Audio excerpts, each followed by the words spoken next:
আপনাকে আমাদের অনুষ্ঠানে স্বাগত জানাই। আপনি আমাদের সাথে যুক্ত হয়েছেন আপনার ব্যস্ততার মধ্যে, সেজন্য আমাদের শুভেচ্ছা ও কৃতজ্ঞতা জানাবেন। আমাদের সাথে আরও থাকছেন নেট্রো নিউজের প্রধান সম্পাদক জনাব তাসনিম খলিল। জনাব তাসনিম খলিল সুইডেন থেকে আমাদের সঙ্গে যুক্ত হয়েছেন। জনাব তাসনিম খলিল, আপনাকেও আমাদের অনুষ্ঠানে স্বাগত জানাই। আপনি আমাদের সাথে যুক্ত হয়েছেন, আমাদের সময় দিয়েছেন, সেজন্য আমাদের শুভেচ্ছা জানাবেন। পাশাপাশি আপনাকে আমরা শুভেচ্ছা জানাতে চাই যে এই মাত্র আমরা জানতে পারলাম, as a matter of fact, সত্যি এই মাত্র মানে 1-2 মিনিটের মধ্যে আপনি জানতে পারলাম যে আপনি অর্থাৎ Netra news prestigious Stanford University Shorenstein Asia Pacific research সেন্টারের যে শোরেনস্টাইন সেন্টার, সেখান থেকে আপনারা শোরেনস্টাইন জার্নালিজম অ্যাওয়ার্ড পেয়েছেন। আমাদের অভিনন্দন জানবেন। কিন্তু আপনাকে অভিনন্দন জানিয়ে আমি প্রথমে আমার প্রিয় জনাব মাহবুব মোর্শেদের কাছে যেতে চাই। জনাব মাহবুব মোর্শেদ, আপনি জানেন যে গত এই 3-4 দিন আগে সংস্কৃতি উপদেষ্টা জনাব মোস্তফা সরোয়ার ফারুকীর একটি অনুষ্ঠানে প্রশ্ন করাকে কেন্দ্র করে বিবিসির সংবাদটা অনেকটা এরকমই। আমি নিজে সেটা দেখেছি এবং পরে কনসিকুয়েন্স দেখেছি। 3 জন সাংবাদিকের চাকরি চলে গেছে। এইটা আপনি আসলে কিভাবে দেখেন? মানে জনাব মাহবুব মোর্শেদ, বাসসের এমডি, সাংবাদিক, লেখক, এটাকে আসলে কিভাবে দেখেন? এটা ঠিক আছে? মানে এরকমই হওয়ার দরকার ছিল, কথা ছিল। এখানে হলো কি, আমরা যদি মানে এইটা একটা যে সংস্কৃতি উপদেষ্টার সামনে তার যে প্রেস কনফারেন্স, সেখানে যে ঘটনাটা ঘটেছে, সেখানে আমরা নানাভাবে এই বিষয়টাকে দেখতে পারি। একটা হলো যে আমরা যখন এই প্রোগ্রামটা মানে এখন যে প্রেস কনফারেন্সটা ডাকা হলো, সেখানে সাংবাদিকরা যখন প্রশ্ন করছেন, আপনি নিজে রিপোর্টার ছিলেন, তাসনিম খলিলও রিপোর্টার ছিলেন, আমি সেই অর্থে রিপোর্টিং করিনি, কিন্তু আমরা একটা জিনিস জানি যে আপনি তখনই ওই প্রশ্নটা করবেন যেটা আপনি ছাপবেন বা আপনি দেখাবেন। এখন আমরা যখন দেখি যে সাংবাদিকরা প্রশ্ন করছেন, কিন্তু এইটা তার পত্রিকা বা তার টিভি বা তার মিডিয়ার যে পলিসি, সেটার সঙ্গে যাচ্ছে কিনা, তিনি অযথাই প্রশ্ন করছেন কিনা, বা প্রশ্নটা তার নিউজ ভ্যালুটা কোথায়, এটা কিন্তু একটা দিক এরকম আমরা বলতে পারি যে আসলে সাংবাদিক একজন উপদেষ্টার সঙ্গে যখন কিছু জরুরি বিষয়ে, কিছু মানে গুরুত্বপূর্ণ বিষয়ে যখন বাহাসে লিপ্ত হন, যখন তারা পরস্পরের সঙ্গে দ্বিমত করতে থাকেন, তখন আসলে কি সাংবাদিক এইটা নিউজ করার জন্য করছেন নাকি নিজের মতটা প্রতিষ্ঠিত করার জন্য করছেন, এটা আরেকটা দিক। এখন তৃতীয় যে দিকটা, সেটা হলো যে আমার কাছে যেটা মনে হয়, দ্বিতীয় দিকটা নিয়ে আমি একটু বলি যে একজন সাংবাদিকের কাজ কিন্তু বাহাস তৈরি করা না। তিনি কিন্তু এই নিউজটা উপদেষ্টার কাছ থেকে একটা নিউজের বিষয় নেবেন এবং সেটা তিনি নিউজ আকারে প্রকাশ করবেন। কিন্তু তিনি যখন মত প্রতিষ্ঠা করার জন্য যাচ্ছেন, তখন কিন্তু সাংবাদিক যে রিপোর্টার, তার ইভেন রিপোর্টার যদি তিনি নাও হন, তিনি যদি একজন কলামিস্ট হন বা তিনি যদি টক শোর একজন বক্তা হন, তাহলেও কিন্তু টক শোর যে ফরম্যাট, সেটার মধ্যে না ঢুকে, কিংবা তিনি যদি একটা কলাম লেখেন, সেই কলামের মধ্যে না ঢুকলে তিনি কিন্তু এই বাহাসটা করতে পারেন না। কিন্তু আমরা দেখছি যে তিনি করছেন। এখন এই প্রেক্ষাপটটা কেন এলো? এই প্রেক্ষাপটটা আসার ক্ষেত্রে আমার কাছে যেটা মনে হয়, জনাব মাহবুব মোর্শেদ, আমি কি একটু আপনাকে 2-3টা জিনিস একটু আপনার কাছ থেকে একটু ক্লিয়ারিফাই করতে পারি? প্রথম কথা হচ্ছে যে আপনি বলেছেন যে সাংবাদিকদের প্রশ্নটা তার এডিটোরিয়াল পলিসির সাথে সামঞ্জস্যপূর্ণ হতে হবে। আমি বলছি যে না, এটা হতে হবে না সাংবাদিকের প্রশ্ন। 2 নম্বর হচ্ছে নিউজ ভ্যালু অনুসারে তাকে প্রশ্ন করতে হবে। আমার মতামত হচ্ছে না, নিউজ ভ্যালু অনুসারে প্রশ্ন করতে হবে না তাকে।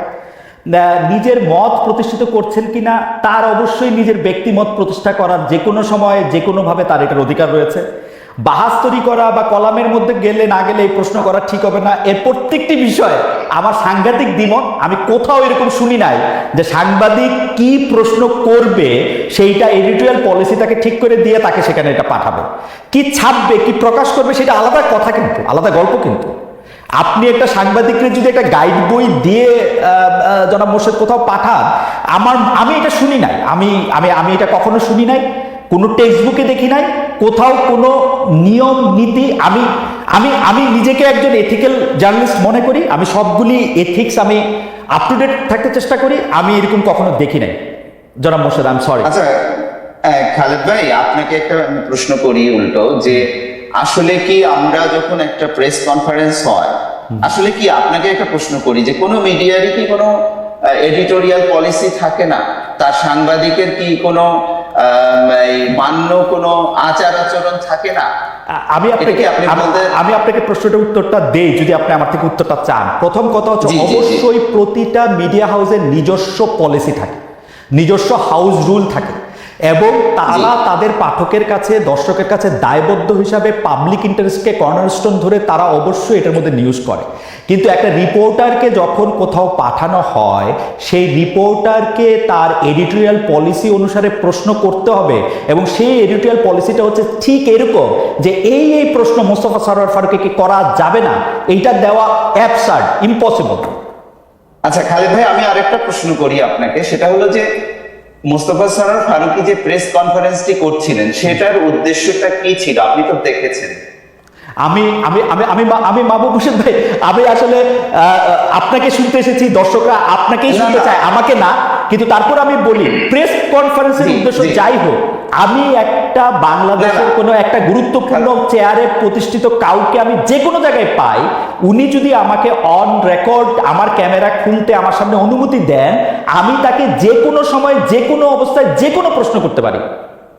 এটা হচ্ছে আমার আন্ডারস্ট্যান্ডিং এবার জার্নালিজম। খালেদ ভাই, আমি যদি আপনাকে প্রশ্ন করি, এই প্রশ্নটার একটা, এই প্রেস কনফারেন্সের তো একটা পারপাস ছিল।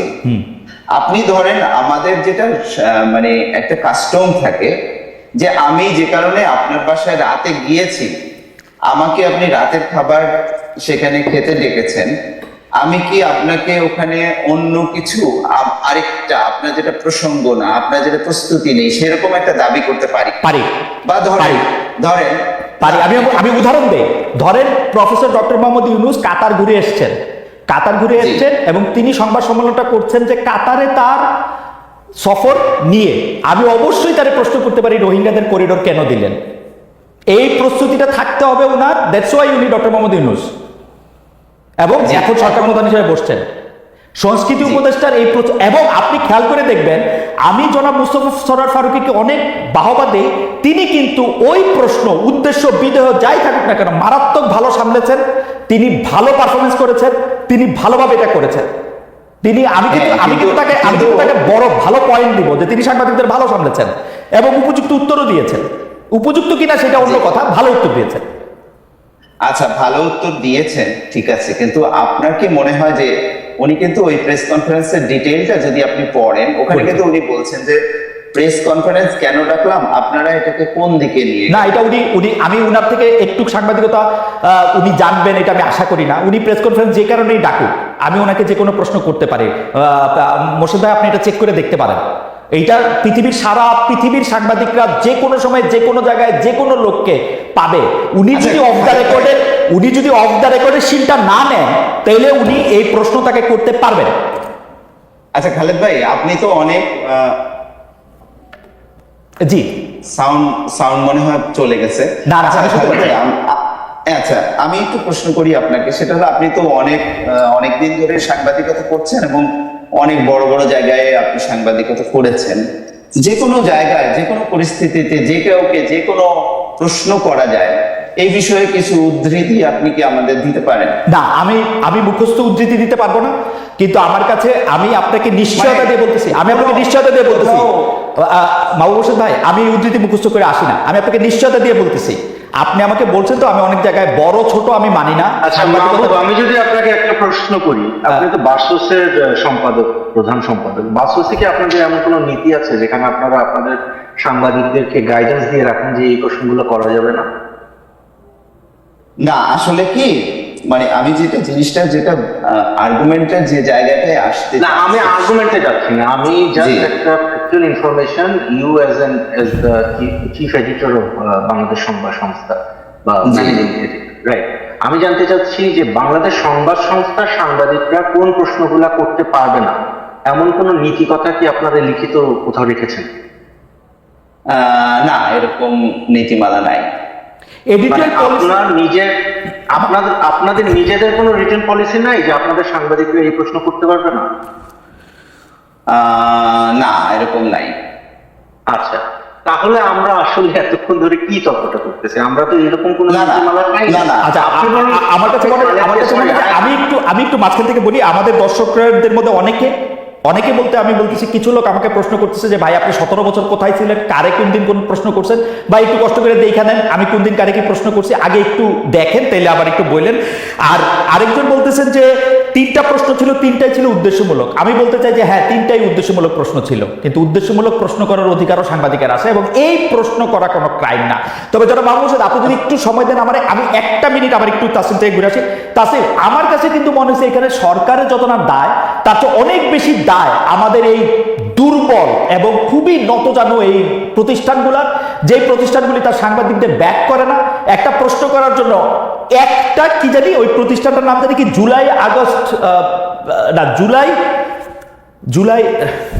জুলাই রেভলিউশনারি ওরকম একটা সংস্থা তাকে বলছে যে মার্চ করবে, ওর একটা লাইনে ও 3টা লোকের চাকরি খেয়ে ফেলছে, 3টা প্রতিষ্ঠান। এইটা নিয়ে যদি আপনি একটু দেখেন যে সারা দুনিয়াতে এরকম কখনো হয়, মানে একটা প্রশ্ন করে আসছে তারা ব্যাক না করে তারা স্যাক করে দেয়। আমি তো সরকারের দায়ের চেয়ে বেশি ওদের। না, আমি অবশ্যই আমি আপনাকে বলতে পারি যে আমার যে প্রতিষ্ঠান নেত্রনিউজ, সেখানে তো আমরা তো বরং যখন আমাদের সাংবাদিকরা রিপোর্টার, আমাদের এখন ঢাকাতে একটা ব্যুরো অফিস আছে, আমরা মাত্র শুরু করেছি, এবং আমাদের রিপোর্টাররা বিভিন্ন সরকারি বিভিন্ন ইয়েতে যান, কি বলে প্রেস কনফারেন্স গুলোতে ওনারা অংশগ্রহণ করেন, হ্যাঁ, এবং প্রশ্ন করেন, এবং আমাদের কোনো ধরনের বাধা ধরা সেখানে দেয়া নাই যে এই প্রশ্ন করা যাবে না। বরং এটা বলা আছে যে তুমি প্রশ্ন করবা, তোমার যদি এর পরে কোনো ধরনের সমস্যা হয়, কেউ তোমাকে বুলি করতে চায় বা কেউ তোমাকে ভয় দেখায়, দেন ইমিডিয়েটলি ইনফর্ম ইউর অফিস। আমাকে এটা একটা জিনিস বলে নিতে হবে যে নেত্র নিউজের ক্ষেত্রে কোনো ধরনের চাপ, কোনো ধরনের হুমকি কোনো দিক থেকে আমরা এখন পাই না, যেটা একসময় ছিল। মানে হাসিনা শাহীর আমলে আপনারা জানেন আমাদের কি অবস্থা ছিল। বরং বর্তমান সরকারের পক্ষ থেকে মানে সঠিক কি বলে আপনার প্রপার ওয়েতে আমরা যদি ওনাদের কাছে কিছু চাই, ফর এক্সাম্পল একটা ইন্টারভিউ চাই বা একটা কমেন্ট চাই, ওনারা যথেষ্ট চেষ্টা করেন। আবার অনেক সময় হয় যে ওনাদের জন্য অনেক বিব্রতকর হয় একটা প্রশ্ন উঠতে দাও। আমি পুরো ডিটেলসে যাচ্ছি না, আমি কয়েকদিন আগে আমার একজন রিপোর্টারকে পাঠালাম, অত্যন্ত প্রভাবশালী সরকারের একজন কর্মকর্তা, আমি সঙ্গত কারণেই নাম বলছি না, আমি আমার রিপোর্টারকে পাঠালাম যে তুমি ওইখানে যাবা এবং ভাইকে এই এই জায়গায় দাঁড়ায় থাকবা, এবং উনি যদি তোমার প্রশ্ন যতক্ষণ উত্তর দিবে না ততক্ষণ তুমি নড়বা না। পরে সে আমাকে বললো যে উনি মানে বলতে গেলে উনি বলছে যে না আমি এটা নিয়ে কমেন্ট করবো না বলে উনি প্রায় দৌড়ায় চলে গেছে। হ্যাঁ, কিন্তু I am not going to penalize my reporter for doing his job. হ্যাঁ, যার সাথে এই ঘটনাটা ঘটছে ওনার সাথে আমার অসম্ভব ভালো ব্যক্তিগত, মানে আমি ঢাকায় গেলে ওনার সাথে মানে রাত জেগে আড্ডা দিয়ে, কিন্তু আমি কিন্তু এই জিনিসটা কখনোই আমার রিপোর্টারকে বলবো না যে তুমি প্রশ্ন করতে পারো। তো আপনি খুব ভালো একটা জায়গায় এখানে হাত দিলেন। এবং মাহবুবের ব্যাপারে আমি একটু মন খারাপ হলো যে মাহবুব মোর্শেদ কিন্তু মানে যেভাবে জিনিসটাকে ডিফেন্ড করার চেষ্টা করেছেন, মনে হচ্ছে যে মানে সরকার হয়তো কোন একভাবে বা সরকারি যেহেতু মানে বাংলাদেশ সংবাদ সংস্থা এখনো রাষ্ট্রীয় সংবাদ সংস্থা, হয়তো সরকার চেষ্টা করতেছে বলার যে সব প্রশ্ন করা যায় না। আমি কিন্তু বাংলাদেশ সরকারের কাছ থেকে এমন কোনো কিছু এখন পর্যন্ত দেখি। সমস্যা যেটা না তাসনিম, আমি একটু ক্লিয়ার করি, এটা আসলে সরকার মানে সরকারের ভাষ্য না। বাবু ভাই আপনি অনেক আমি খুব দুঃখিত, আপনি প্রধান সম্পাদক, আপনি বাসসের প্রধান সম্পাদক হিসাবে আপনি আরো 2জন সাংবাদিকের সাথে বসে আপনি বলতেছেন যে প্রশ্ন করা যাবে না, এটা খুব দুঃখজনক। আমি আই রেজিস্টার মাই কোর্ট। না এটা আমি কথা শেষ করি। আচ্ছা, আমি এটার প্রতিবাদ জানিয়ে রাখি, এটা কিন্তু খুবই সরলীকরণ এবং আমি মোটেও আমি শক্ত প্রতিবাদ জানিয়ে। ঠিক আছে, জনাব মোর্শেদের প্রতিবাদ থাকলো, তাসনিম আপনি একটু ডিসটর্ট করছেন, যেটা আপনি প্রশ্ন করেছেন যে প্রশ্ন না আমি যেটা বলেছি সেটা আপনি বুঝতে পারেননি। তাসনিম, আপনি সরি, আমার অবস্থানটা, আমার প্রশ্নটা, আমার উত্তরটা আপনি বুঝতে পারেন? আচ্ছা ঠিক আছে বাবু আমরা আবার আপনাকে শুনবো। বাবু একটা সেকেন্ড বাবু, আমরা আবার শুনবো আপনাকে। অন্যায়। জি অবশ্যই করেছেন। অবশ্যই আপনি করছেন। জি তাসলিম, আপনি শেষ করেন। তাসলিম শেষ করেন আপনি। আপনি অন্যায়টা তো আপনি নিজে করছেন। বাংলাদেশ সংবাদ সংস্থার কোনো নীতি নাই, আপনার মুখের কথা যে সাংবাদিক ওই প্রশ্ন করতে পারবে না। এবং you are trying to impose যে না সাংবাদিকরা সব প্রশ্ন করতে পারবে না, এটা কি একটা দ্বিচারিতা হয়ে গেল না? এনিওয়ে জি খালেদ যে আমি এটা আমি একটু বলি বাবু বসে। আমার মনে হয় আপনি আপনার কথা বলেন, আমি আমারটা বলবো। আপনি ঠিক আছে, কন্টেস্ট করলে আমার মনে হয় যে বাবু বসে আমি একটা কথা বলি। খালেদ ভাই, আমি একটা কথা বলি। আমার কথা তো তিনি বুঝতেই পারছেন না, আমাকে তিনি কেন কন্টেস্ট করছেন? আচ্ছা ঠিক আছে, উপস্থাপক, আচ্ছা আপনি তার প্রশ্নটা তার কাছে করেন, আমি তার কাছে কিন্তু জবাব দেব। কিন্তু আমার কাছে মনে হয় যে বাবু না, তিনি আমার কথা বিকৃত করে তিনি বাংলাদেশ সংবাদ সংস্থা, সরকার এগুলো টানছেন কেন উনি? না কেন মানে আমি কি প্রশ্ন করতে পারি না? আমি আপনাকে একটা প্রশ্ন করি। মাহবুব মোর্শেদের প্রসঙ্গে আমি আসতেছি। যারা মাহবুব মোর্শেদ, আমরা কিন্তু এখানে আলোচনা করতেছি, আমরা কন্টেস্ট করতেছি না। তাসনিম যেমন আপনাকে না বুঝতে পারে, আমিও কিন্তু আপনাকে খুব জি আমার কথাকে উনি বাংলাদেশ সংবাদ সংস্থা, বাংলাদেশ সরকার এগুলোর সঙ্গে রিলেট যেভাবে করছেন, এটা খুবই অন্যায়। একজন সাংবাদিক হিসেবে উনি এটা করতে পারেন না। আমার কাছে মনে হয় যে বাংলাদেশ সংবাদ সংস্থাকে না এটা তিনি কি বাংলাদেশ সংবাদ সংস্থাকে রিপ্রেজেন্ট করেন না? আমি এখানে কিন্তু আমি একজন সাংবাদিক, আমি একজন বিশ্লেষক, আমি একজন লেখক। না এইবার আমার মনে হয় যে এরকম করলে আলোচনাটা আসলে আগাবে না। আমি একটু বলি বাবু, সবাই আমরা তিনজনই কিন্তু তাসলিম আমি একটু বলি, মাহবুব মোর্শেদ এগুলি বলবেন। আপনি শুধু আমাকে এই জিনিসটার দিকে একটু একটু যদি আপনি এটা করতেন। মাহবুব মোর্শেদের ব্যাপারটা হচ্ছে যে মাহবুব মোর্শেদ বাসসের প্রধান সম্পাদক হিসাবে মাহবুব মোর্শেদের একটা নিজস্ব অবস্থান থাকতে পারে। এখন ঘটনা হচ্ছে যে আপনি তাকে যতটুকু উদ্ধৃত করেছেন, আমি তাকে যতটুকু বুঝেছি, এই ব্যাপারটা যদি বোঝা ঠিক না হয়, মাহবুব মোর্শেদ নিশ্চয়ই আমাদেরকে ক্লিয়ার করবেন পরে। কিন্তু তাছাড়া আমি প্রশ্নটাতে একটু ফিরে আসি যে তাছাড়া বাংলাদেশের সংবাদ মাধ্যমগুলি মানে গণমাধ্যমগুলি কেন এইরকম ভাবে নত জানো? আমরা কিন্তু হাসিনার সময়, শেখ হাসিনা বলতে আবার ওনারা আমাকে অনুরোধ করছে, যাই হোক এক অদ্ভুত, এই শেখ হাসিনার সময় আমরা এইটাই ফিল করতেছিলাম। তাসলিম, আপনি যেরকম এটা খারাপভাবে ফিল করছেন, যেটা মাহবুব মোর্শেদ ফিল করছে, যেটা আমি ফিল করছি, যে আমরা আসলে কথা বলতে পারছি না, প্রশ্ন করতে পারছি না। এখন কেউ আমাদের দর্শকরা যে বলতেছে যে তার প্রশ্ন করার উদ্দেশ্য খারাপ ছিল, তো হাসিনা তো পুরাটা সংবাদ মাধ্যমে গিলা খাইয়াও তার উদ্দেশ্যে সফল হইতে পারে না। একটা দুটা সাংবাদিকে প্রশ্ন করলে এই পুরাটা ভিত, পুরাটা প্রতিষ্ঠান কেন কাইপা ওঠে? ওদের দুর্বলতাটা কোন জায়গায়, এটা যদি একটু বলতেন। যে মানে ওদের না প্রথম কথা হলো যে আমি মনে করি না যে বর্তমান সরকার থেকে এই ধরনের কোনো পদক্ষেপ নেওয়া হয় যে সাংবাদিকদেরকে ভয় দেখানো হবে। এটা সরকারের নীতি বলে আমার কাছে মনে হয়। এবং আমি প্রথমে শুরুই করছি যে আমার নিজের প্রতিষ্ঠানে আমি কোনো ধরনের হুমকি, ভয়ভীতি, চাপ কোনো কিছু আমাকে ফেস করতে হয় নাই, আমার রিপোর্টারদেরকে ফেস করতে হয়। কিন্তু বর্তমানে আমি যেটা দেখতেছি, এবং even if you go back to the press conference you are talking about, যে মানুষটাকে প্রশ্ন করা হলো, হ্যাঁ, যে মানুষটাকে প্রশ্ন করা হলো মানে ফারুকী সাহেবকে প্রশ্ন করা হলো। ইনফ্যাক্ট আমি যখন ঢাকায় ছিলাম, ফারুকী সাহেব নিজে আমাকে এবং আমার টিমকে গণভবন ঘুরিয়ে দেখিয়েছেন, এবং তার সাথে সাংবাদিকদের কি ধরনের সুসম্পর্ক এটা মোটামুটি মানে জানা, রাইট? এবং তিনি কিন্তু অফেন্ডেডও হন নাই, তিনি কিন্তু বলেনও নাই যে আমাকে এই প্রশ্নটা করা যাবে, রাইট? জিনিসটা কি হয়েছে?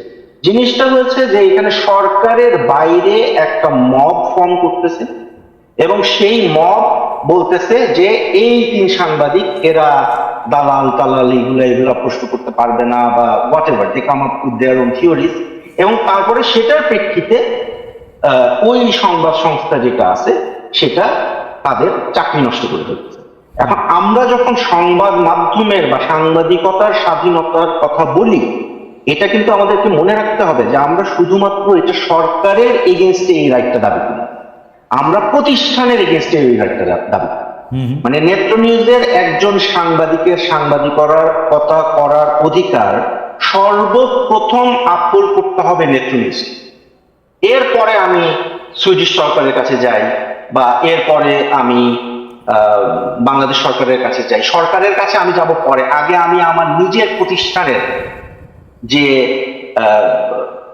নীতিটা আছে সেটা আমাকে আগে ঠিক করতে হবে।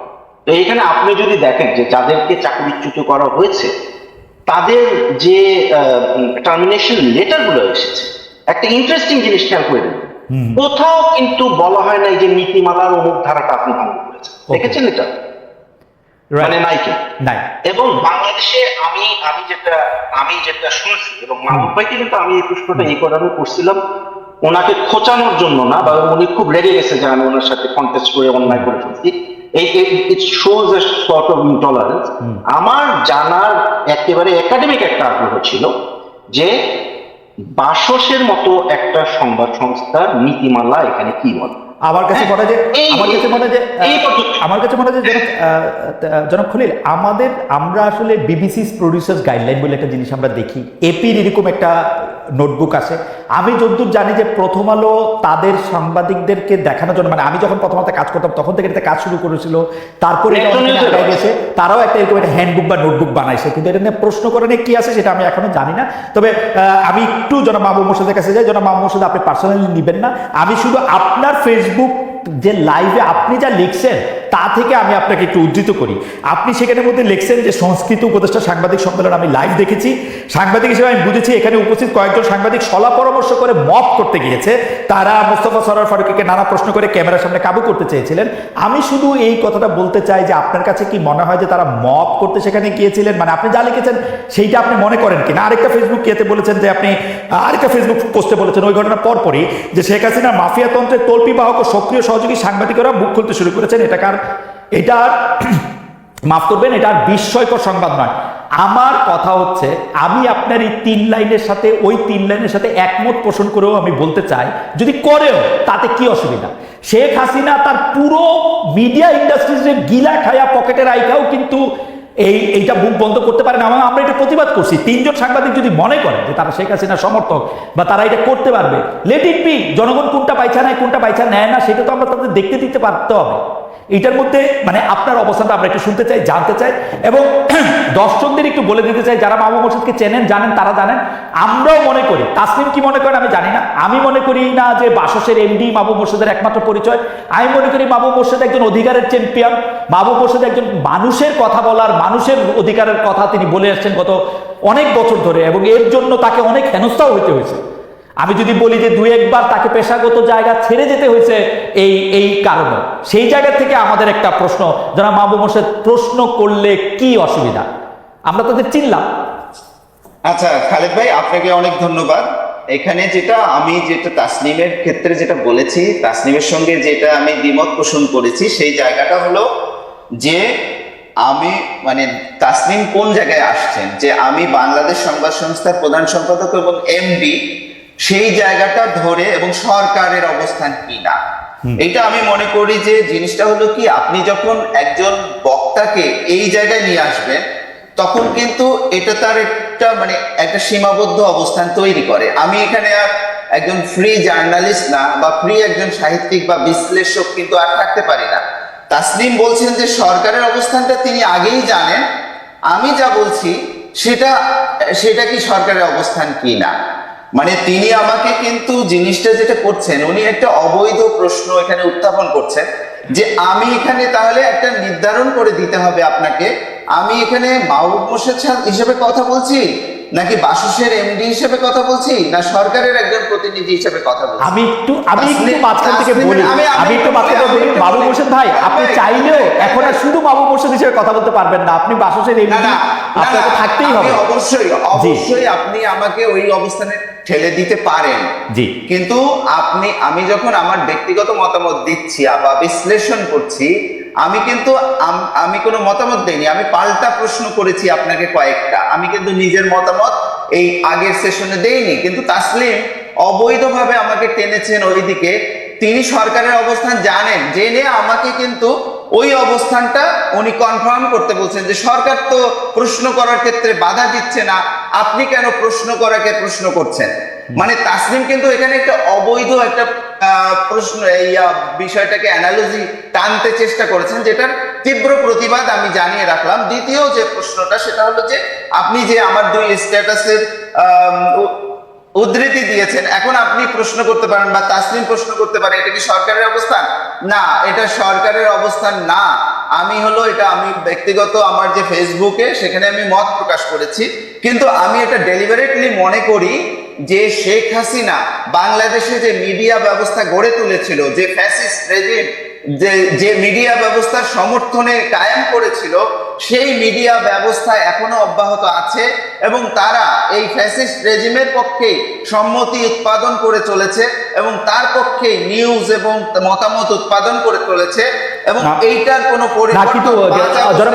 আমি একটা কথা বলি, আপনি আপনি আপনি কিন্তু বিষয়টাকে অনেক বড় একটা মাঠে নিয়ে চলে গেছেন, কিন্তু আমার তারপরেও প্রশ্ন, যদি তাও হয় যে ফেসিস্ট একটা সম্মতি উৎপাদন করতে তারা চাইতেছেন, এটা আপনি বাধা দিয়ে ঠেকাবেন, মানে আপনি আইন করবেন যে না এটা করা যাবে না?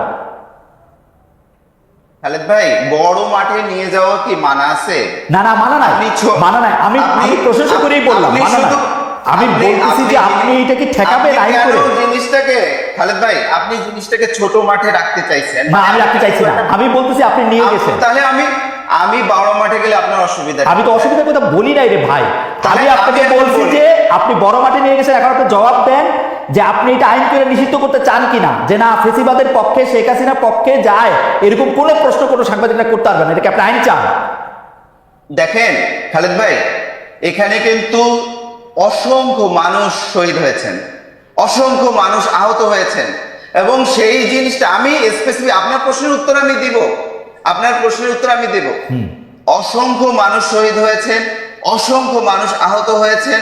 এখানে একটা 15.5 বছরের একটা রেজিম অতিক্রম করে আমরা এসেছি এবং আমাদের কিন্তু কথা বলার কোনো স্বাধীনতা ছিল না, আমাদের মানবাধিকার ছিল না। আপনারা সবাই এটার ভিকটিম, অনেকেই ভিকটিম, আপনাদের বাইরেও অনেকে ভিকটিম।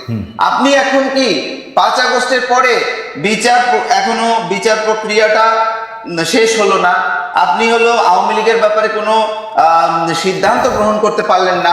আওয়ামী লীগের মধ্যে কোনো অনুশোচনা বোধ, কোনো দুঃখ বোধ কিচ্ছু নাই। আপনি হলো এখন আওয়ামী লীগের যে যারা আওয়ামী লীগের পক্ষে সেই কাজগুলো করতো, সাংবাদিকতা করতো, নানান ধরনের প্রক্রিয়ার সঙ্গে জড়িত ছিল, তাকে আপনি ছেড়ে দিলেন। সমাজটা কি আমি ছেড়ে দিব বাবু ভাই, আমি ছেড়ে দিব। আপনি এখন আমার জবাব দেন, আপনি তাদের ছেড়ে না দেওয়ার আইন চান কিনা? আমি তাদের ছেড়ে দিব। আপনি তাদের ছেড়ে না দেওয়ার আইন চান কিনা? সাংবাদিকদের আমি ছেড়ে দিব। সাংবাদিকরা যদি ক্রাইম না করে আমি সাংবাদিকতা নিয়ে কোনো প্রশ্ন তুলব না। সাংবাদিকরা যদি ক্রাইমের সাথে যে জড়িত তাকে আটকাবো। সাংবাদিকের বিরুদ্ধে হত্যা মামলার পক্ষে আমি না। খালেদ ভাই, একটা ফ্যাসিস্ট রেজিমের পক্ষে দাঁড়ানো, একটা হত্যাকারীর পক্ষে দাঁড়ানো, এর চেয়ে বড় অপরাধ আর কি হতে পারে? আপনি তার বিরুদ্ধে মামলা করেন, ফ্যাসিস্টের পক্ষে দাঁড়ায় আছে কি করছে তার বিরুদ্ধে মামলা করেন, কিন্তু সাংবাদিকতা করতে গিয়ে একজন যদি এইটা ভাই আপনি আমার প্রশ্ন করছেন, আমি জবাব দিচ্ছি, আপনি এখন আমার জবাবটা দেন। আমি কইছি আমি ছেড়ে দিব, এটা এই রিস্ক নিয়েই কইছি। এই যে 50 জন আমাকে গালি দেওয়া শুরু করছে যে আমি ফেসিবাদের পক্ষে দাঁড়াই গেছি। আপনি উত্তর দেন এখন আমার। শেখ হাসিনা ফ্যাসিস্ট, আপনি এইটার আইন চান কিনা বলেন? আমি বাংলাদেশ আইনের প্রতি শ্রদ্ধাশীল, আপনি আইন করেন যে শেখ হাসিনার পক্ষে যায় এরকম কোনো প্রশ্ন কোনো সাংবাদিক করতে পারবে না, আমি এটার পক্ষে আছি, আপনি আইন করেন। খালেদ ভাই আপনি তো আইনের ছাত্র। আমি আইনের ছাত্র না, আমি সাংবাদিকতার ছাত্র। আইন না, এটার বিচার হচ্ছে, এটার বিচার প্রক্রিয়া অব্যাহত আছে এবং এই বিচার প্রক্রিয়াটা চলছে। এটার জন্য আইন করতে হবে না, এখানে বিচার করলেই যথেষ্ট। এবং আমরা মনে করতে হবে, মানে আপনি কি করতে হবে বলে দেন মাহবুব, আপনি কি করতে হবে বলে দেন। আমি কালকে আমার রিপোর্টারে যে পাঠাবো ফারুকের কাছে, আমি কি প্রশ্ন করতে পারবো না এটা আপনি আমার বলে দেন। আপনি আমার নির্বাহী আদেশে এটা বলে দেন, আমি এই প্রশ্ন করবো না। তুলা আপনি যদি এখন আমার কন যে আমি ফারুকের এই প্রশ্ন করবো যে ফারুকি ভাই আপনি এইটা করছেন কি এইটার জন্য আমার রিপোর্টার এই প্রশ্ন করবো, এর লেগে আমি ফেসিবাদের দোষর হয়ে যাবো, এই রিস্ক নিতে আমি রাজি আছি। আপনি কন আমার ফেসিবাদের দোষর। খালেদ ভাই, আপনি তো বললেন যে পৃথিবীর বিখ্যাত সব সাংবাদিকরা বিভিন্ন বইয়ে বিভিন্ন জায়গায় লিখেছে, যে কোনো জায়গায় যে কাউকে যে কোনো পরিস্থিতিতে যে কোনো প্রশ্ন করা যায়। জি মনে করি তো, মনে করি তো। এখন আমি তো এটা মনে করি না, আমি তো মনে করি যে আপনি যখন রাস্তা দিয়ে হাঁটছেন, আপনি যখন একটা প্রাইভেট ইয়েতে আছেন তখন প্রশ্ন করা যায় না। আপনি যখন আমার বাজেট নিয়ে সংবাদ সম্মেলন ডাকছেন তখন আমি হলো এটা কি অন্য কিছু নিয়ে এটা আপনি মনে করেন, কারণ এটা হচ্ছে সাংবাদিকতা সম্পর্কে আপনার ধারণা। আপনার ধারণাকে আমি সম্মান করি, কিন্তু আমি মনে করি এরকম ধারণা আমি কখনো দেখি নাই। আপনি যখন দেখবেন আপনি আমাকে এটা শিখায়। আমি আপনার একটা কথা বলি ভাই, কেউ যদি আমার সাথে কথা না বলতে পারে সে একটা জিনিস কয় অফ দ্য রেকর্ড।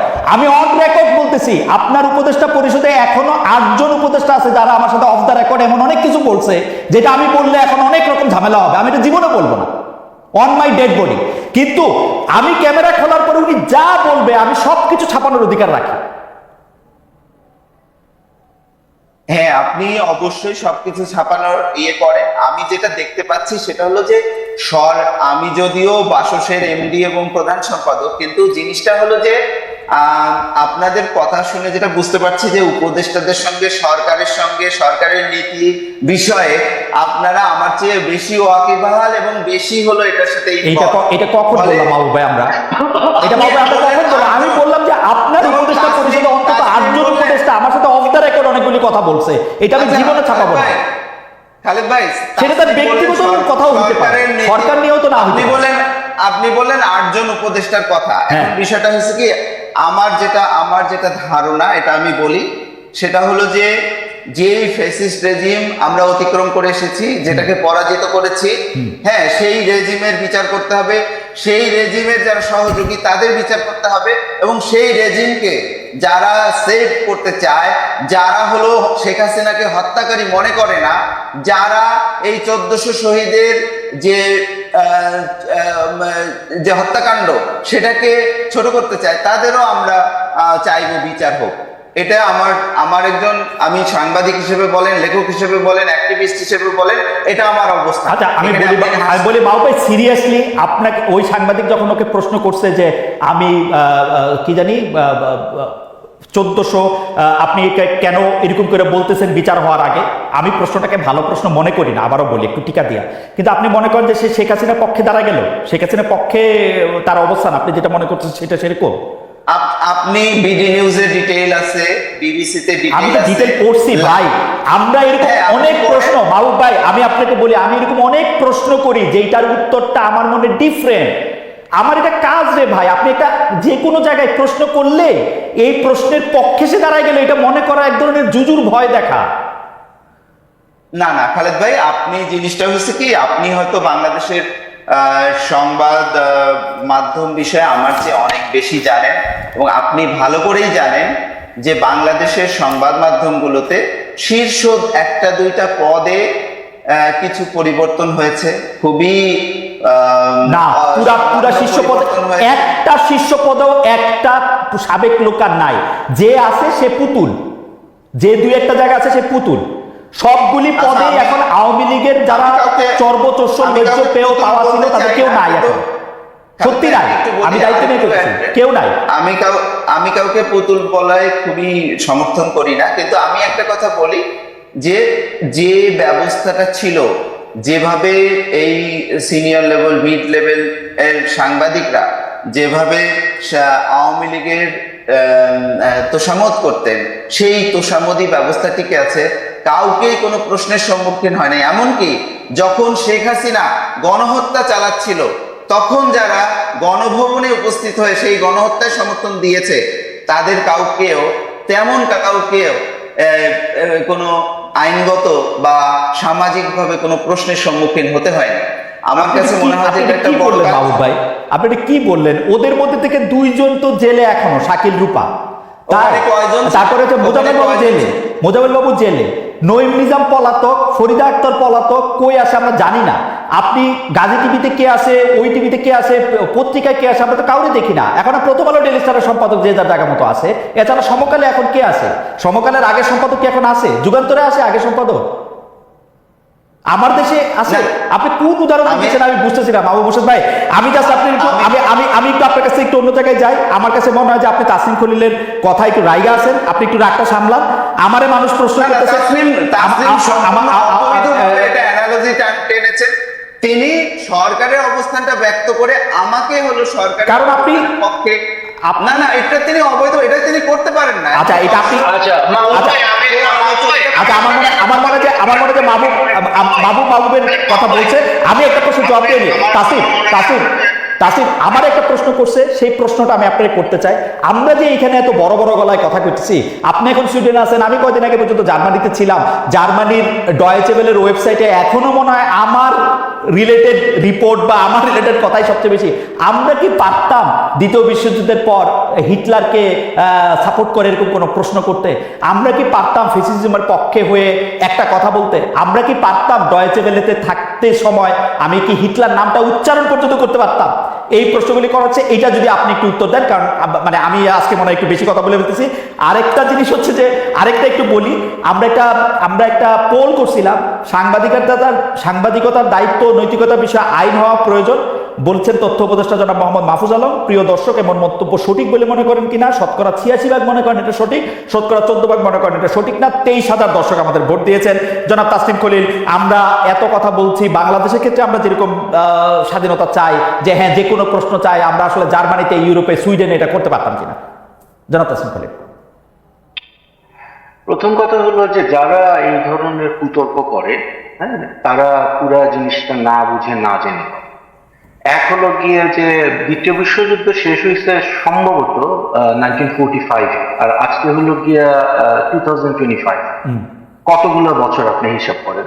এবং যারা এই ধরনের মানে কুযুক্তিটা দিচ্ছে, তারা কত শো বছর আগে আটকায় আছে, মানে কোনো পরিবর্তন নেই। মানে তাদের দুনিয়ায় সাংবাদিকতার নীতি, গণতন্ত্রের নীতি, এগুলোর কোনো পরিবর্তন হয়নি, ঠিক আগে যা ছিল। না, কিন্তু তাসির একটু ছোট্ট করে যদি আপনার অনুমতি নিয়ে আমি শেষ করতে দেখি। আচ্ছা, কিন্তু বিশেষ করে আপনার ইউরোপে জেনোসাইড ডিনায়াল, মানে হলোকস্ট ডিনায়ালের উপর ল আছে, যেটা আবার আপনার সুইডেনে কিন্তু এটা অ্যাপ্লিকেবল না।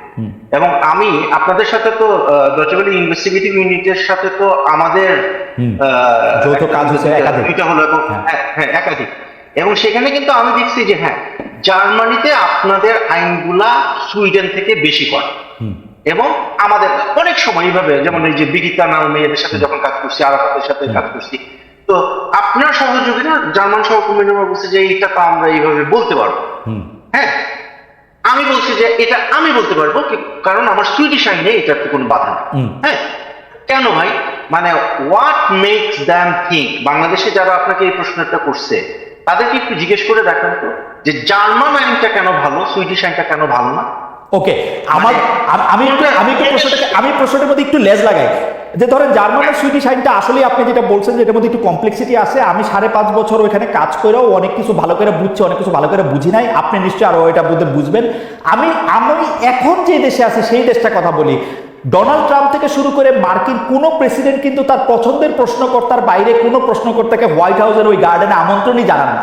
কখনো যদি ভুলে ভালে আমন্ত্রণ জানান, আপনি জানেন আমি কার কথা বলতেছি, 2018 সালে উনি কিন্তু তাকে বাই করে দিয়েছেন। সিএনএন তার পাশে দাঁড়াইছে, অনেক কষ্ট করে তার প্রশ্ন করার অধিকার তার ফেরত আনতে হয়েছে। তো এটা তো মোরলেস তাই চলে। বাংলাদেশেই বা কেন চলবে না? মোস্তফা সরোয়ার ফারুকী কেন, মোস্তফা সরোয়ার ফারুকী ভালো মানুষ সহ্য করছেন, কিন্তু মাহবুব মোর্শেদ কেন সহ্য করবে? মানে উনি এই প্রশ্ন কেন তার সহ্য করতে হবে, যেখানে রক্তের দাগ এখনো শুকায় না? না, সেটা তো অবশ্যই, কিন্তু আরেকটা জিনিস তো দেখতে হবে যে মাহবুব মোর্শেদরা বলেন বা মুস্তফা সরোয়ার ফারুকী বলেন, তারা তো বর্তমানে শাসকের আসনে আছে। এবং উইথ অল ডিউ রেসপেক্ট, মানে মাহবুব মোর্শেদ কোনো একটা কারণে আমার উপর হঠাৎ করে খেপে গেছেন, যাই হোক অবৈধ কোনো একটা কাজ করছি সেই কারণে। কিন্তু ঘটনা হলো গিয়ে যে আমি তো ওনার যে commitment towards democracy in Bangladesh, এটাকে তো আমি কোনোভাবেই অস্বীকার করতে পারবো না। আমি যখন নির্বাসনে, তখন এই মাহবুব মোর্শেদরা ঢাকা শহরে দাঁড়াইছে রাস্তা, এটা তো আমরা অস্বীকার করতে পারবো। But at the same time Mahbub মোর্শেদদেরকেও বুঝতে হবে যে যখন তারা শাসকের আসনে বসবেন, তখন কিন্তু তাদেরকে প্রশ্নগুলা ফেস করতে হবে এবং মাথা ঠান্ডা রেখে সেই প্রশ্নগুলোর উত্তর তাদেরকে দিতে হবে, যেটা ফারুকী সাহেব কিন্তু খুবই চমৎকার ভাবে করছেন। এখন মাহবুব মোর্শেদরা একটা কথা মাহবুব মোর্শেদ বারে বারে বলছেন, এটা এখন আমি ধরে নিচ্ছি উনি একজন সাহিত্যিক এবং ব্যক্তি হিসাবে, সেটা হলো যে ফেসিবাদের পতন হয়েছে এবং এর পরে মানে পোস্ট ফ্যাসিজম হোয়াটএভার, আমি ওই আলোচনায় যাচ্ছি না। হ্যাঁ, আমি জানতে চাই যে শেখ হাসিনা শাহীর পতনের পরে বাংলাদেশে যে ব্যবস্থাটা আমি আপনি খালেদ, মাহবুব মোর্শেদ, তাসনিম খলিল আমরা যা প্রতিষ্ঠা করতে চাই, হোয়াট ইজ ইট? কি চাই আমরা কি গণতন্ত্র চাই? আমরা কি নতুন কোন ধরনের আই ডোন্ট নো বাকশাল টাইপের কোনো কিছু চাই? তাসনিম, আমি মানুষের সাথে কথা কয়ে যেটা বুঝছি, এইটা আপনি আমার একটু বুঝান তো। আসলে আমরা এখন গণতন্ত্র চাই, কিন্তু যারা 15 বছর ধরে গণতন্ত্রের প্রতিটা প্রতিষ্ঠানকে গলা টিপা হত্যা করছে বলে আমরা দাবি করি, তাদেরকে আমরা আবার একটা প্ল্যাটফর্ম দিব কিনা গণতন্ত্র প্রতিষ্ঠান নামে, এই প্রশ্নটা অনেকে আমারে করে। আমারে এইটা বলে যে ভাই আপনি কেন আপনি কাউকে ডিপ্ল্যাটফর্ম করতে হলে আপনি কোন নাগরিককে আপনি ডিপ্ল্যাটফর্ম করতে পারবেন, আপনি ডিপ্ল্যাটফর্ম করতে পারবেন, আপনি রেস্ট্রিক্ট করতে পারবেন ক্রিমিনাল, তাকে আপনি জেল দিতে পারবেন, তাকে আপনি নিষিদ্ধ করতে পারবেন, তারে আপনি বাংলাদেশের আইন সম্ভবত আপনি ফাঁসিও দিতে পারবেন, কিন্তু কোন নাগরিককে তার সিভিল রাইটস আপনি হরণ করতে পারবেন না।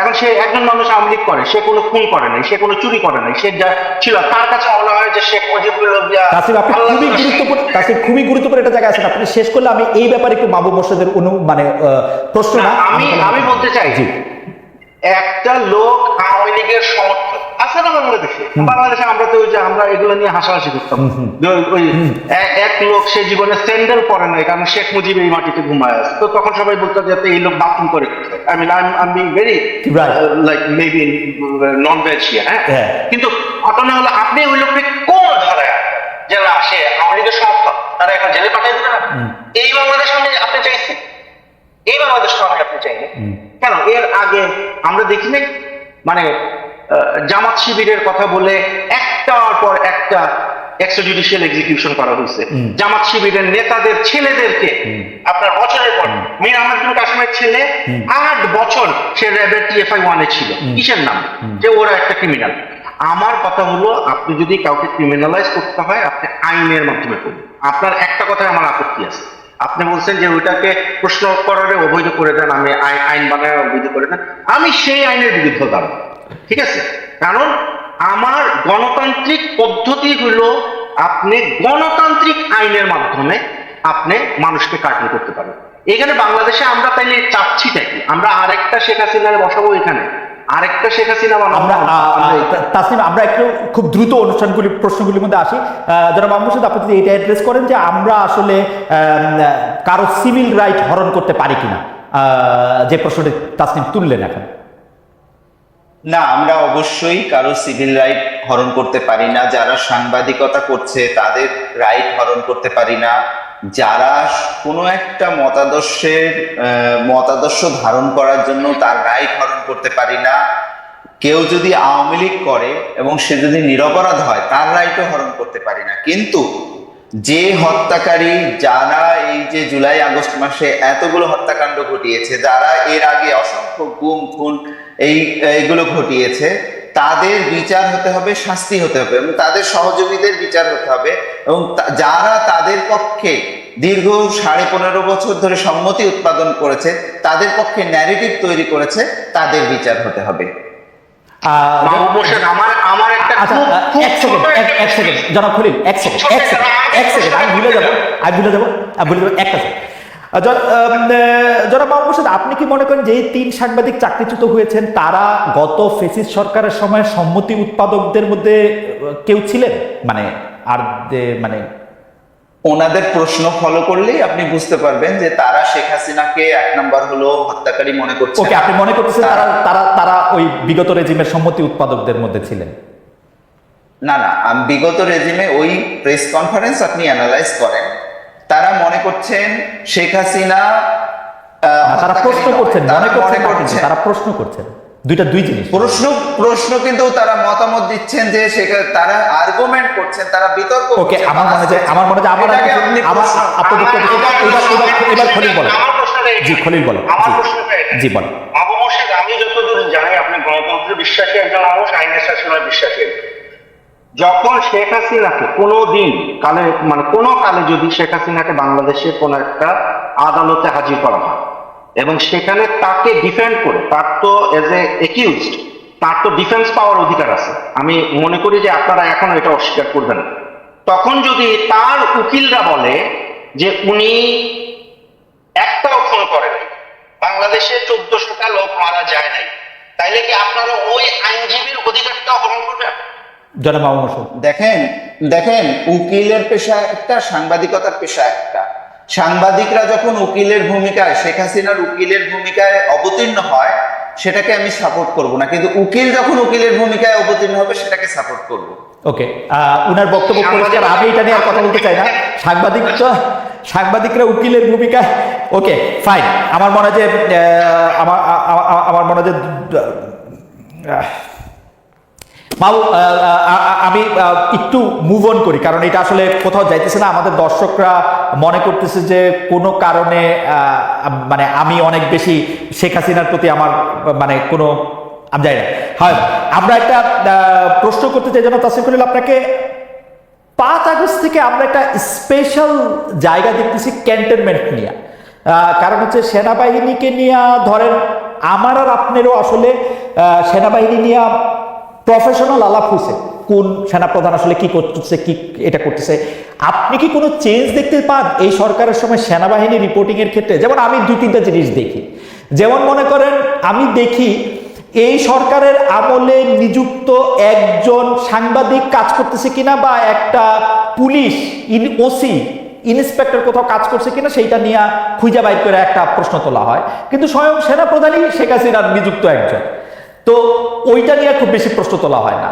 অনেকগুলি ক্ষেত্রে আপনার লেখা রিপোর্টে বা কিছুটা জুলকারনাইন সায়েরের ইয়াতে আমি দেখেছি যে অনেক গুরুত্বপূর্ণ পদে সেনাবাহিনীর সদস্যরা বসেছিলেন আরেকটা লম্বা সময় পর্যন্ত, সেগুলি নিয়েও আসলে বড় কোনো কথা হইতে দেখি না। আমরা একটা বড় আফসোসের জায়গা ছিল যে আর্মিকে আমরা অনেক বেশি জবাবদিহি করতে পারি না, যদিও চাই, যখন আর্মি আবার রাজনীতিতে করতে চায়। এইটা কি একটু ইমপ্রুভ হয়েছে? আপনি কিভাবে দেখেন ব্যাপারটা আসলে?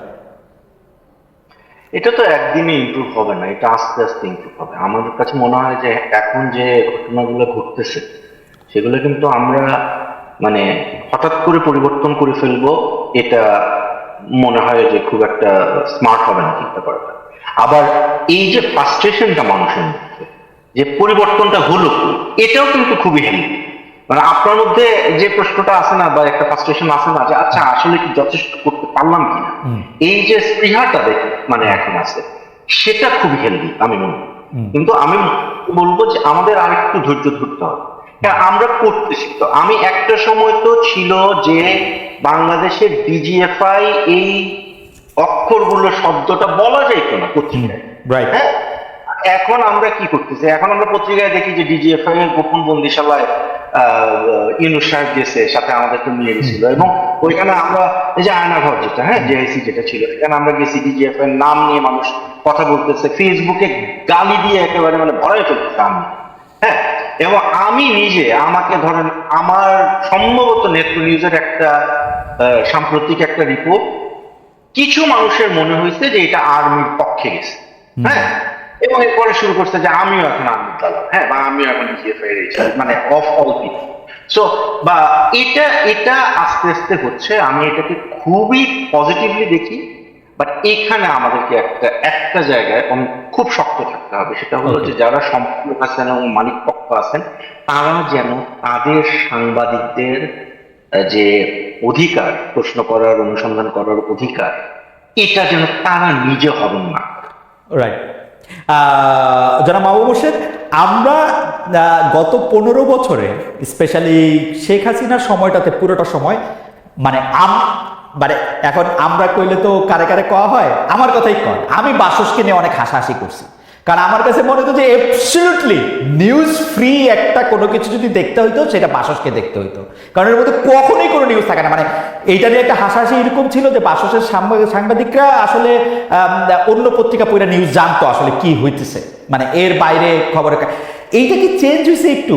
আমার ফ্রাস্ট্রেশনের জায়গাটা বলি, আমার কোনো ঝামেলা নাই, আপনি চেঞ্জ হইেন না বা হন, কিন্তু আমি এখনো প্রথম 3টা নিউজের মধ্যে 2টা নিউজ দেখতে পাইতেছি ডক্টর ইউনূসকে নিয়ে, এবং আমার কাছে এইটাও অ্যাবসলিউটলি নিউজ ফ্রি একটা জায়গা মনে হইতেছে। এটা কি আমার ভুল? আমি জানি না।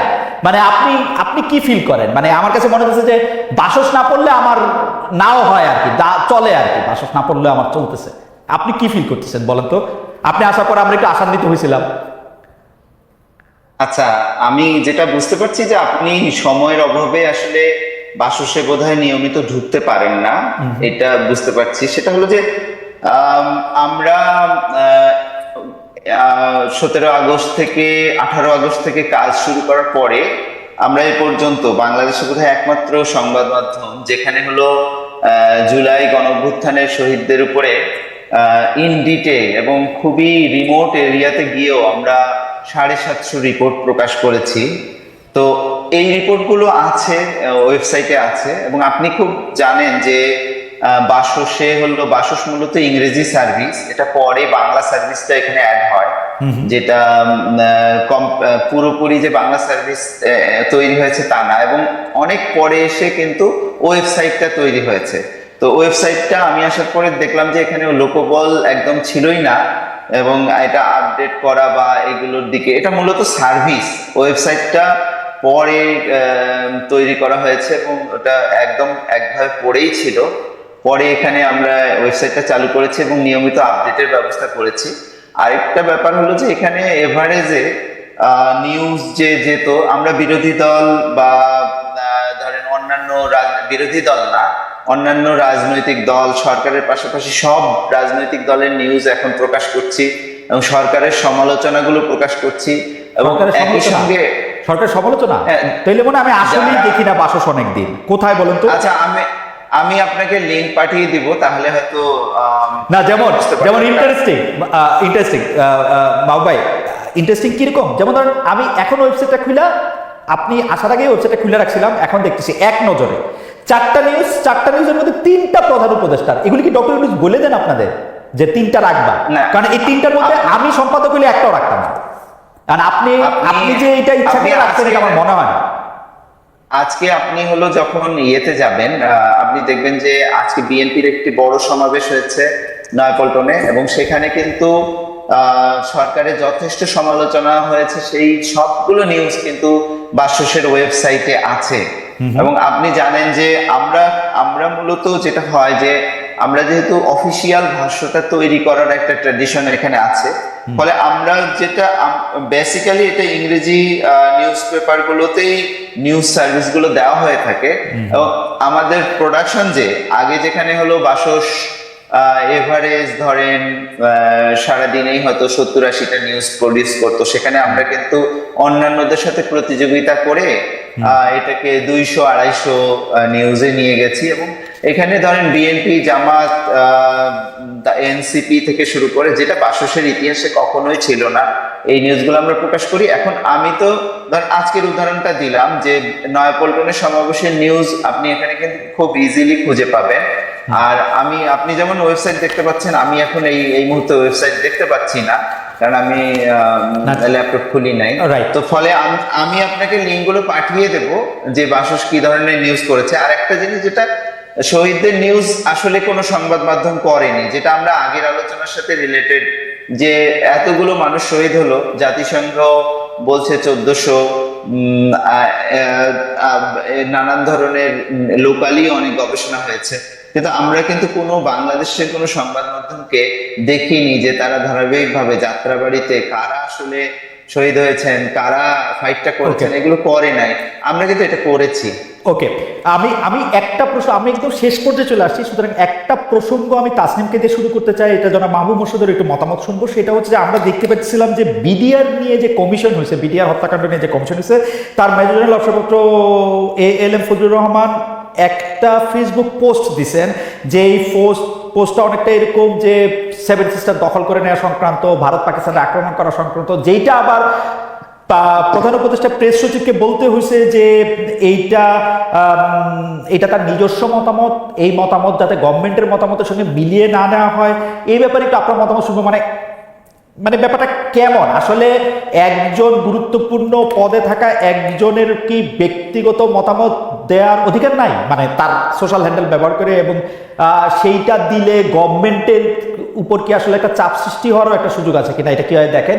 যারা মাহবুব মোর্শেদ, আপনিও নিশ্চয়ই অ্যাওয়ার অফ আছেন, আপনাকে দিয়ে আমরা একটু শেষ করবো প্রসঙ্গটা। আমরা একটু তাসনিমকে একটু শুনি। তাসনিম নিশ্চয়ই একটু খেয়াল করেছেন যে major general ALM Fazlur Rahman এবং পরে জনাব শফিকুল আলমের বক্তব্য।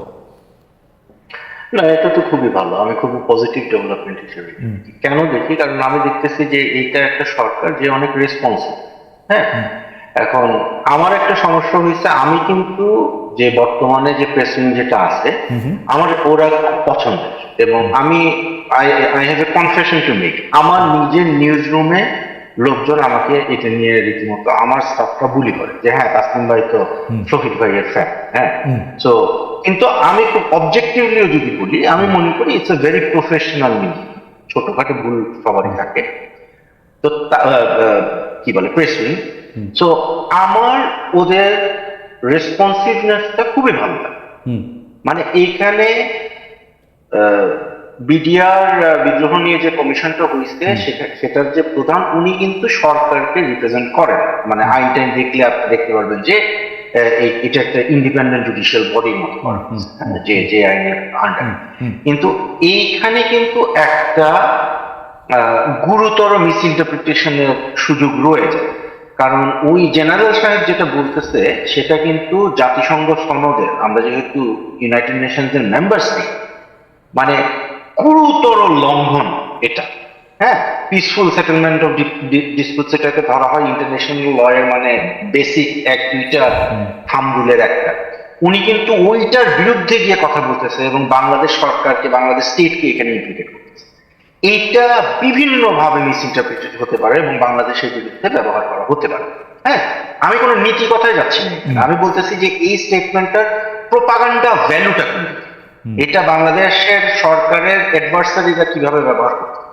তো সেই ক্ষেত্রে শফিকুল আলম যখন মানে খুব কুইকলি এটাকে ডিজাউন করে স্টেটমেন্টটা দিছে, আমি মনে করি যে এই রেসপন্সিভনেসটা আমাদেরকে মানে অ্যাপ্রিশিয়েট করতে। Thank you. আমরা একটু জনাব মাহবুব হোসেন আপনার মতামত এই প্রসঙ্গে শুনবো, যে বিডিআর কমিশনের প্রধান একটা বক্তব্য দিয়েছেন, তারপর আবার এটা জনাব শফিকুল আলমকে এইটা বাসসের পক্ষ থেকে আপনারা এটা কাভার করেছেন কিনা এই ব্যাপারটা নিয়ে, যেহেতু আপনি কি বলে জানি অ্যাক্সেস করতে পারেন সে ব্যাপারে আসলে আমরা সরাসরিভাবে এই ফেসবুকে স্ট্যাটাসটা ছাড়া জনাব শফিকুল আলম বা জনাব ফজলুর রহমানের সাথে কথা বলেছেন এরকম কাউকে দেখি নাই। আপনি এটা আর দেখেছেন কিনা বা কাউকে অ্যাসাইন করেছেন কিনা, যে এটা একটু জানার জন্য যে কেন জনাব ফজলুর রহমান এরকম বললেন, শফিকুল আলম কেউ আবার এত দ্রুত এটাকে কেন আবার। এই বিষয়ে আমি বলতে চাই যে এই বিষয়গুলোতে সিকিউরিটি, ন্যাশনাল সিকিউরিটি, এসব বিষয়ে তাসনিম খলিল বিশেষজ্ঞ পর্যায়ের একজন সাংবাদিক, ফলে তিনি যে রেফারেন্স দিয়ে যেভাবে এটা বিশ্লেষণ করেছেন সেটার সাথে আমি সম্পূর্ণ একমত। এবং আমি মনে করি যে এগুলো আমরা ধরতে পারি যে কেউ যে তার সোশ্যাল হ্যান্ডেলে যে কোনো মতামত প্রকাশ করতে পারে, কিন্তু আসলে এগুলো তো তার মতামত হিসেবে থাকে না, এগুলো ভূ রাজনীতির একটা বিষয় হয়ে দাঁড়ায়। ফলে যেটা হয় কি যে এগুলো মিস ইন্টারপ্রেট করা এবং নানাভাবে এগুলো কিন্তু ওই ভারতীয় মিডিয়া বলেন বা অন্যান্য মিডিয়ায় বলেন এগুলো উপস্থাপিত হওয়ার সুযোগ থাকে। তো এইটা যে প্রেস সচিব দ্রুত এটা ক্লারিফিকেশন দিয়েছেন, এটা খুব ভালো হয়েছে। কারণ আমরা দেখছি যে শুধু উনি তো লিখিতভাবে দিচ্ছেন, যেটা বলে নাই সেটা নিয়েও ইন্ডিয়ান মিডিয়া যেভাবে প্রোপাগান্ডা তৈরি করে সেইগুলো ফেস করতে করতে কিন্তু আমাদের দেখা যায় যে প্রেস উইংকে অনেক ব্যস্ত থাকতে হয়। সেই জায়গায় আমি মনে করি যে তাসনিম খলিল যেটা বলেছেন আমি সম্পূর্ণ একমত তার সঙ্গে। আচ্ছা, আমি আপনাকে এবার যেটি প্রশ্ন করতেছি সেটি আমার শেষ প্রশ্ন। জনাব মাহবুব হোসেন, আপনার প্রশ্নের মতামত শুনে আমি তাসনিম খলিলের কাছে এই একই বিষয়ে আপনার মতামত জানতে চাইবো। আমি সরাসরি বলি, যে বিষয়ে আজকে আমরা আলোচনা করছিলাম সেই বিষয় নিয়ে আলোচনার আজকেই মানে আবার একটু আমার ফিরতে হচ্ছে, সেটা হচ্ছে যে আমি যেটি নাম উচ্চারণ করতে পারছিলাম না বা মনে পড়তেছিল না ঠিক মতো, সেটা হচ্ছে জুলাই রেভলিউশনারি অ্যালায়েন্স, JRA। তাদের অনেকগুলি দাবি আছে, তাদের অনেকগুলি দাবি দেখি, তাদের সহ অন্যান্য রকম অনেকগুলি দাবি দেখি।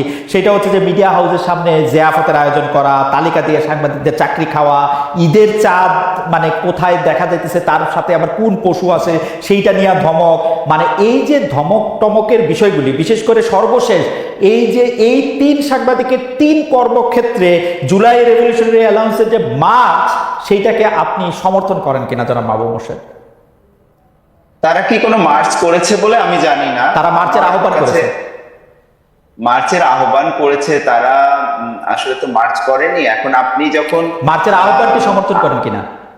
আপনি যখন আপনার একজন সাংবাদিককে আপনি প্রোটেকশন দেবেন না, যেটা তাসনিম খলিল খুব রাইটলি বলেছেন যে প্রত্যেকটা হাউসের কিন্তু তার সাংবাদিককে প্রোটেকশন দিতে হবে, তার চাকরির নিশ্চয়তা দিতে হবে। কিন্তু আমাদের এখানে কি হয়, আমরা যে বিষয়গুলো নিয়ে আলোচনা করিনি, আমাদের যেখানে সাংবাদিকদের চাকরি খাওয়াটাই হলো আমাদের মিডিয়া হাউসগুলোর একটা এক ধরনের প্রবণতা, এক ধরনের নেশা, তাদের হবির মতো।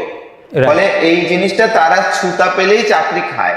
এটা জুলাই মার্চ বা অন্যান্য যাই হোক, তারা কিন্তু সুযোগ পেলে চাকরি খায়। জনাব মাহবুব হোসেন, আমাদের একদম সময় নেই, আপনি মার্চটি সমর্থন করেন কিনা? ধরেন চাকরি না খেলে মার্চটা করা দরকার ছিল কিনা? চা আমি ঠিক জানি না কারা এটা করেছে। আমি জুলাই Revolutionary Alliance। এই JR সংগঠন সম্পর্কে শুনিনি, বা তারা এরকম করেছে এটাও শুনিনি। তো Okay। আমার কাছে মনে হয় যে হাউসগুলো এটা একটা খুবই নিজেদের একটা দুর্বলতা প্রকাশ করেছে এবং Right। এটা অন্যায় করেছে। রাইট, কিন্তু মার্চটা সমর্থন করেন কিনা বা এই প্রতিবাদটা সমর্থন করেন কিনা? আচ্ছা, ওদের দাবিগুলো পড়ে নিশ্চয়ই আমি ফোনে আপনাকে জানিয়ে দেবো যে সমর্থন করি কিনা। জনাব মোহাম্মদ সাহেদ, আপনাকে ধন্যবাদ। জনাব তাসনিম খলিল, আমরা একদম শেষ মিনিটে আপনি যদি বলেন যে আপনি এই ধরনের দাবিগুলিকে আপনি সমর্থন করেন কিনা বা আপনি গুরুত্ব দেওয়ার দরকার মনে করেন কিনা, বা উল্টাভাবে যদি আমি প্রশ্ন করি, যদি আপনি সমর্থন না করেন, যদি এগুলি আইনানুগ না হয়, তো সরকারের উচিত সেগুলি প্রতিহত করা কিনা?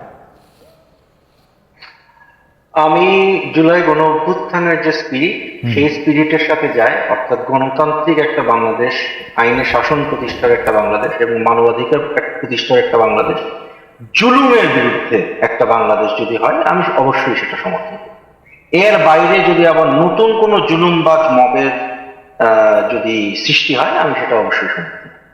আপনাকে অনেক ধন্যবাদ জনাব তাসনিম খলিল, অনেক ধন্যবাদ জনাব মাহবুব মোর্শেদ। আমরা বহুদিন পরে তিনজন একসাথে কিছু কথা বলতে পারলাম। কিছু বাদানুবাদ তাসনিম আর মাহবুবের মধ্যে হয়েছে, আমার মধ্যে হয় নাই। আপনারা নিশ্চয়ই পরে একসাথে চা কফি খাবেন, দুইজন দুই গোলাতে থাকলেও আমার সুযোগ হলে আমি তো অবশ্যই সেটা করবো। আমরা একসাথে একটা গণতান্ত্রিক সব মানুষের অধিকার সম্পন্ন একটি বাংলাদেশ চাই।